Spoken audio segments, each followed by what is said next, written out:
Hello student. इस video में कक्षा 7वीं का विषय आपका यह विज्ञान जो कि नई बुक है ना 8 ग्रेड अभ्यास पुस्तिका, इसका अध्याय 11 जिसका नाम है प्रकाश, और प्रकाश को इंग्लिश में कहते हैं लाइट। तो इस अध्याय को इस वीडियो में पूरा कंप्लीट मैं बताने वाला हूँ, साथ में आपको प्रोजेक्ट कार्य पूरा सहित बिल्कुल सरल तरीके से एक एक करके। तो चलिए सबसे पहले शुरू करेंगे पाठ की पूर्व तैयारी से। तो यहाँ पर देखिए, निम्न चित्र को दिए गए शब्दों से पूर्ण करो।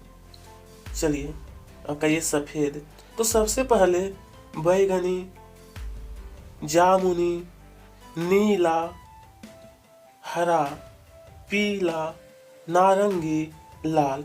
तो इस प्रकार से आपको भरना है। अब चलिए नीचे में चर्चा करें। चलिए, तो सफेद रंग कितने रंगों से मिलकर बना है? तो सफेद रंग 7 रंगों से। और इंद्रधनुष में कितने रंग होते हैं? पहले आप बताइए कि कितने रंग होते हैं। इसका सही उत्तर है 7। इंद्रधनुष में भी 7 रंग होता है। तो बोला है सबसे अंत में कौन सा रंग लिखना था? तो यह का होगा लाल, सबसे अंतिम में लाल। ठीक है, चलिए अब हमारा है वस्तुनिष्ठ प्रश्न। पहला, पर्दे पर बनने वाले प्रतिबिंब को क्या कहते हैं? पर्दे पर ऑप्शन दिया है वास्तविक प्रतिबिंब, आभासी प्रतिबिंब, दोनों सही या फिर इनमें से कोई नहीं। इसका ए वाला जो ऑप्शन है इसमें आपको टिक लगाना है, वास्तविक प्रतिबिंब। अगला है, बूझो यह जानना चाहता है कि सूर्य का प्रकाश कितने रंगों से मिलकर बना है जो हमें इंद्रधनुष में दिखाई देते हैं।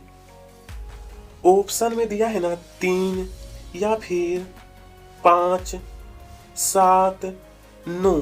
सही आंसर सी वाला 7। अगला है ना, नीचे में आपको ऑप्शन भी दिया है। पहले प्रश्न, दंत चिकित्सक दांतों को बड़ा देखने के लिए किस दर्पण का उपयोग करते हैं?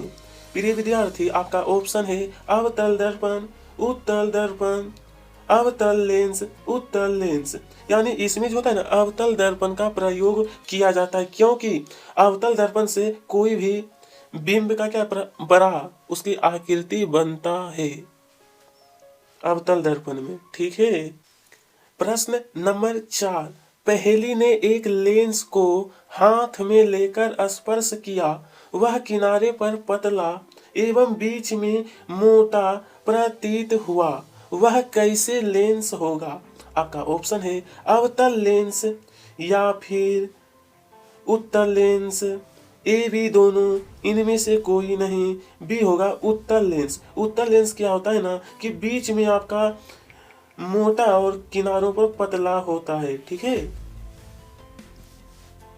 देखिए, 5वां, कोकरोच अथवा केचुए के शरीर के भागों को देखने के लिए उपयोग में लाया जाने वाला लेंस है। इसमें कौन सा लेंस देखने के लिए उपयोग करते हैं? अवतल दर्पण, आवर्धिक लेंस या फिर उत्तल दर्पण, समतल दर्पण। यानी कि बी ऑप्शन सही है, आवर्धक लेंस। इसमें आपको टिक लगाना है। चलिए अब है रिक्त स्थान वाला प्रश्न। तो यहाँ पर देखिए आपको शब्द दिया गया है, इसी की सहायता से आपको रिक्त स्थान को कंप्लीट करना है। पहला, जल का पृष्ठीय भी की भांति कार्य कर सकता है तथा। तो सबसे पहले यहाँ पर भरना है दर्पण की भांति कार्य कर सकता है तथा प्रकाश के पथ का बदल सकता है। क्लियर। अब है यहाँ पर प्रकाश, तो यहाँ पर आपको भरना है सरल रेखा के अनुदिश गमन करता है।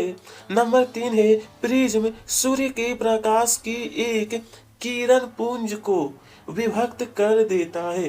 तो 7 वर्णों में अगर आपसे पूछा जाएगा कितने वर्णों में, तो 7 वर्णों में वास्तविक प्रतिबिंब को जो है ना हम पर्दे पर प्राप्त किया जा सकता है।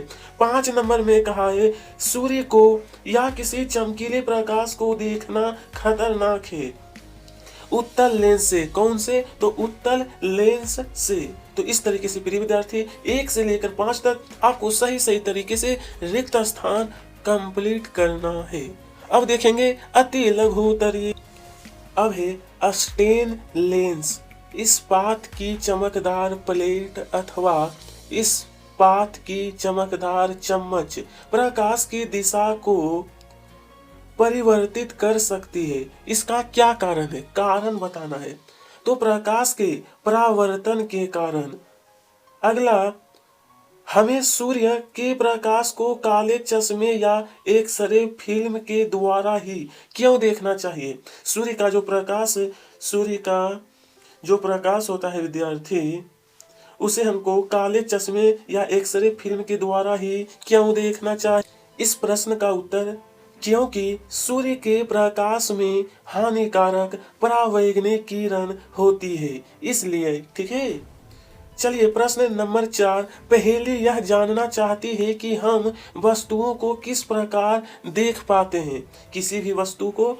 चलिए तो इसका उत्तर, इस प्रश्न का उत्तर, हम वस्तुओं को तब देख पाते हैं जब उनसे परावर्तित प्रकाश हमारी आंखों में प्रवेश करता है, तभी हम लोग किसी भी वस्तु को देख पाते हैं। मैं आपको एक समझाना चाहता हूँ। मान लीजिए ये हमारा कोई वस्तु है, ठीक है, और प्रकाश मान लेते हैं हमारा ये है, यह हमारा क्या है, तो मान लेते हैं ये सूर्य। तो सूर्य का प्रकाश जब यहाँ पे पड़ता है और यहाँ पर पड़ने के बाद जब हमारी आंखों में प्रवेश करता है ना, तभी हम किसी वस्तु को देख पाते हैं। इसलिए बाबू क्या होता है ना कि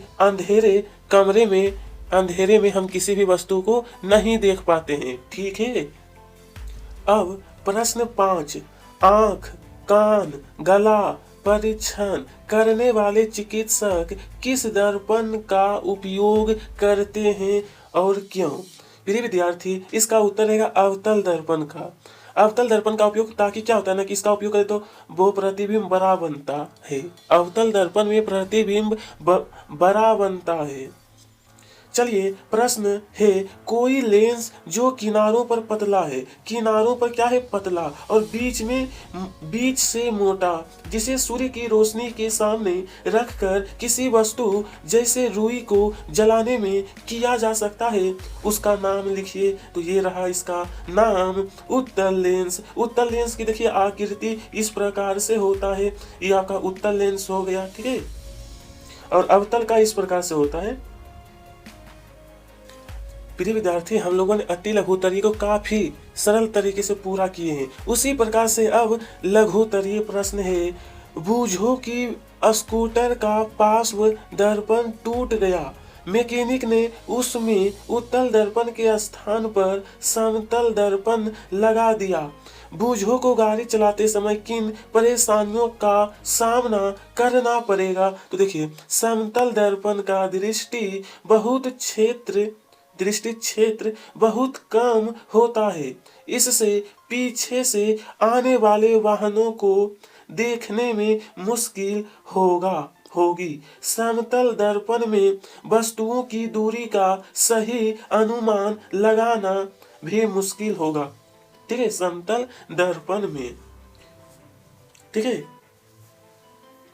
चलिए तो अब प्रश्न नंबर 8। चलिए, इंद्रधनुष प्राय वर्षा के पश्चात ही क्यों दिखाई देता है? पश्चात का मतलब होता है बाद में। पश्चात का मतलब बाद में, यानी इंद्रधनुष जो है ना वर्षा के बाद ही क्यों दिखाई देता है? इसका कारण है, जब सूर्य प्रकाश में क्षितिज के पास होता है, इंद्रधनुष आकाश में अनेकों रंगों के एक बड़े धनुष के रूप में दिखाई देता है। ठीक है, यही कारण है। प्रश्न नंबर 9। अंग्रेजी वर्णमाला के अक्षर ए से जेड तक कागज में लिखकर समतल दर्पण के सामने देखने पर कौन से अक्षर पार्श्व परावर्तन के पश्चात समान दिखाई देंगे और कौन से समान दिखाई नहीं देंगे? तो चलिए विद्यार्थी, इसका उत्तर, चलिए तो आपको उत्तर लिखना है समान दिखाई देने वाले अक्षर। आपका ए मतलब समान रूप से, ठीक है, AHIMOTUVX, उसके बाद वाई भी, और यहाँ पे समान रूप से नहीं दिखाई देने वाले अक्षर BCDEFGHKLNPQRSZ, ठीक है। इस तरीके से आपको पूरा करना है। चलिए नंबर 10 है कि रोगी वाहनों पर शब्द जो होता है ना, वो आपका एम्बुलेंस उल्टा क्यों लिखा होता है। एम्बुलेंस जो है, तो देखिए रोगी वाहनों पर शब्द जो कि लिखा हुआ रहता है एम्बुलेंस, उल्टा इसलिए लिखा जाता है ताकि आगे चल रहे वाहनों के चालक अपने पश्व दृश्य दर्पण में इसे आसानी से और सही पढ़ सकें। इसलिए ना विद्यार्थी, रोगी वाहन जो होता है ना, उसमें एम्बुलेंस उल्टा लिखा होता है, यही कारण है। अब अगला है कि वास्तविक और आभासी प्रतिबिंब दोनों के बीच में आपको 3 अंतर बताना है। देखिए पहले आपको लिखना है वास्तविक प्रतिबिंब और बीच में आपको एक रेखा दे देना है। रेखा खींचने के बाद अब आपको लिखना है आभासी प्रतिबिंब। तो चलिए अब दोनों के बीच में 3 अंतर। सबसे पहले इसे पर्दे पर प्राप्त किया जा सकता है, इसे पर्दे पर प्राप्त नहीं किया जा सकता। यह आम तौर पर उल्टा बनता है, लेकिन आभासी में क्या है ना, हमेशा सीधा बनता है। यह दर्पण के सामने बनता है, यह दर्पण के पीछे बनता है। इस प्रकार से प्रश्न में कहा गया था 3 अंतर, तो मैंने 3 अंतर बताया हूँ। चलिए दीर्घ उत्तरीय प्रश्न नंबर है, प्रकाश कैसे यात्रा करता है, उदाहरण सहित समझाइए। इसका उत्तर, प्रकाश सीधी रेखा में यात्रा करता है। अब आपको उदाहरण जब एक टॉर्च या लेजर लाइट से प्रकाश निकलता है तो वह एक सीधी रेखा में आगे बढ़ता है, ठीक है। चलिए इसका कारण उदाहरण सहित मैं बता दिया हूं। अब देखिए, अगर आपसे पूछेगा ना कि प्रकाश कैसे यात्रा करे, तो आपको बताना कि एक सीधी रेखा में, यानी कि सरल रेखा में, ठीक है। देखिए बी नंबर में आपको 3 चित्र आपके बुक में इस प्रकार दिया है। एक आपका दर्पण है, दूसरा जल, तीसरा काला पर्दा। तो तीनों चित्रों को ध्यान से पहले देख लीजिए। पहला दर्पण है, जल है, काला पर्दा। चलिए तो उपरोक्त दिए गए ABC स्थितियों के आधार पर प्रकाश के व्यवहार की व्याख्या कीजिए। दर्पण ए, दर्पण प्रकाश को परावर्तित करता है। जल प्रकाश को अपवर्तित करता है। काला पर्दा प्रकाश को अवशोषित करता है, ठीक है। ध्यान दीजिएगा, दर्पण जो है प्रकाश का परावर्तन करता है, जल जो होता है अपवर्तित करता है, और काला पर्दा जो है वो क्या है, अवशोषित, ठीक है। निम्न में बनने वाले प्रतिबिंब के अभिलक्षण लिखिए। तो पहला नंबर है समतल दर्पण। इसके बारे में आपको एक लाइन लिखना है, आभासी, सीधा तथा वस्तु के समान आकार का प्रतिबिंब। यह आपका समतल दर्पण का अभिलक्षण है। उसके बाद उत्तल दर्पण में देखिए, उत्तल दर्पण में आपका क्या है ना, प्रतिबिंब आभासी बनता है, सीधा तथा वस्तु से छोटा प्रतिबिंब, वस्तु से छोटा बनता है। और ये भी हो गया। अब एक बचा हुआ है अवतल दर्पण। देखिए नंबर 3 है आपका अवतल दर्पण। इसमें क्या है ना कि वस्तु का प्रतिबिंब वास्तविक या आभासी, उल्टा या सीधा तथा वस्तु से छोटा, बड़ा या समान आकार का प्रतिबिंब बनता है। नंबर 4 में कहा गया है उत्तल लेंस। नंबर 4 जो दिया है ना, इसमें आपका वास्तविक या आभासी, उल्टा या सीधा, वस्तु से छोटा, बड़ा या समान आकार का। 5 नंबर में आपका है अवतल लेंस, इसमें जो है आपका आभासी सीधा तथा वस्तु से छोटा छोटा प्रतिबिंब। ठीक है, चलिए विद्यार्थी आप देखेंगे प्रश्न नंबर 4। तो यहाँ पर सबसे पहले एक चित्र दिया गया है। देखिए प्रश्न नंबर 4, यहाँ पर आपको इस प्रकार से आकृति है जो कि समतल दर्पण में प्रतिबिंब की स्थिति निर्धारण करना। अब यहाँ पर प्रश्न कहा है उपरोक्त चित्र, यानी ये जो आपका चित्र है, वस्तु के बनने वाले प्रतिबिंब की विशेषताएं लिखिए। इसकी विशेषता, इसका उत्तर रहेगा उपरोक्त चित्र में वस्तु का वास्तविक उल्टा और वस्तु के आकार के बराबर प्रतिबिंब बनेगा। चलिए विद्यार्थी, अब बोला है यदि वस्तु दर्पण के सामने 2 मीटर की दूरी पर है तो बनने वाले प्रतिबिंब, हाँ यहाँ पर देखिए कि बनने वाला प्रतिबिंब दर्पण से कितनी दूरी पर होगा। इसका उत्तर इस प्रकार रहेगा, प्रतिबिंब दर्पण से 2 मीटर की दूरी पर बनेगा। ठीक है, चलिए दांतों के डॉक्टर को यदि मुंह के अंदर दांतों का अवलोकन करना हो तो उन्हें अवतल अथवा उत्तल दर्पण में से कौन सा दर्पण चुनना चाहिए। अगर गलत दर्पण चुना तो क्या परेशानी आएगी। देखिए इसे हम लोगों ने पहले भी पढ़े हैं कि डॉक्टर लोग जो होते हैं ना, मुंह के अंदर के लिए अवतल दर्पण का प्रयोग करते हैं। देखिए इसका उत्तर है दांतों के डॉक्टर को अवतल दर्पण चुनना चाहिए।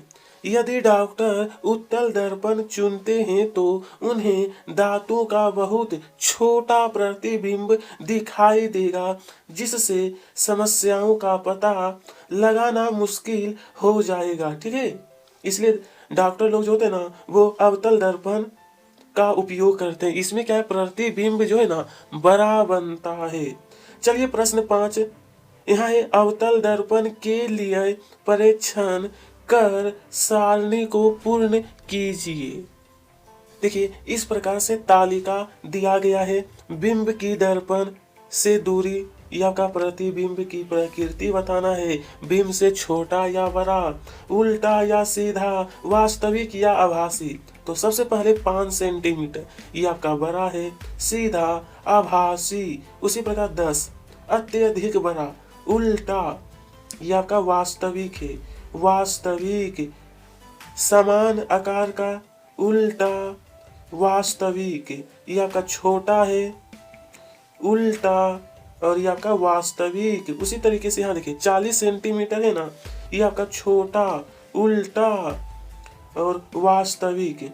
और 50 सेंटीमीटर है तो ये भी छोटा, उल्टा और वास्तविक। इस प्रकार से इस तालिका को काफी सरल तरीके से पूरा करना है। अब प्रोजेक्ट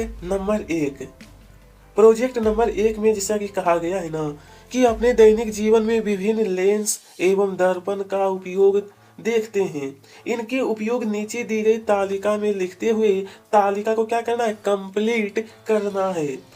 यह का लेंस दर्पण उपयोग, समतल दर्पण जो है ना चेहरा देखने के लिए, घर में जो हम लोग चेहरा देखते हैं ना जिस दर्पण में, वो आपका समतल दर्पण होता है। और उत्तल दर्पण जो होता है ना वाहनों के पीछे देखने वाले शीशे, वाहनों के पीछे। ठीक है, चलिए अब यहाँ पे है ना अवतल दर्पण, टॉर्च में इसका उपयोग होता है। और उत्तल लेंस जो आपका चश्मा में, अवतल लेंस तो चश्मे और दूरबीन में इसका उपयोग होता है।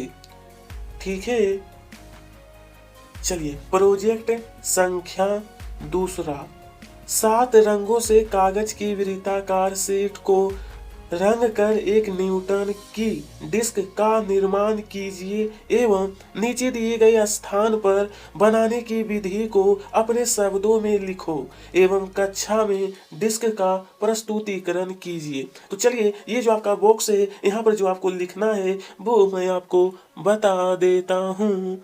हालांकि विद्यार्थी ये जो प्रक्रिया है आपके विद्यालय का मतलब जैसे यहाँ पर एक प्रक्रिया यह है कि एक वृत्ताकार कागज की शीट काटें, शीट को 7 समान वर्गों में विभाजित करें। इन भागों को इंद्रधनुष के 7 रंगों बैगनी, जामुनी, नीला, हरा, पीला, नारंगी, लाल से क्रमबद्ध रूप से रंग दें। डिस्क के केंद्र के पास दो छोटे छेद करें और उनमें एक मजबूत धागा पिरोएं। धागे के सिरों को पकड़कर डिस्क को तेजी से घुमाएं। तेज गति से घूमने पर डिस्क सफेद दिखाई देगी, जो यह दर्शाता है कि सफेद प्रकाश वास्तव में इन 7 रंगों का मिश्रण है। ठीक है, इस प्रकार से आप लोग कर सकते हैं। तो प्रिय विद्यार्थी, इसी के साथ आपका पाठ 11 पूरा हो गया है। तो कमेंट बॉक्स में बताइएगा कि अगला कौन सा पाठ आपको चाहिए, और वीडियो पसंद आई हो तो लाइक करिएगा, साथ में सब्सक्राइब। आप सभी को तहे दिल से धन्यवाद।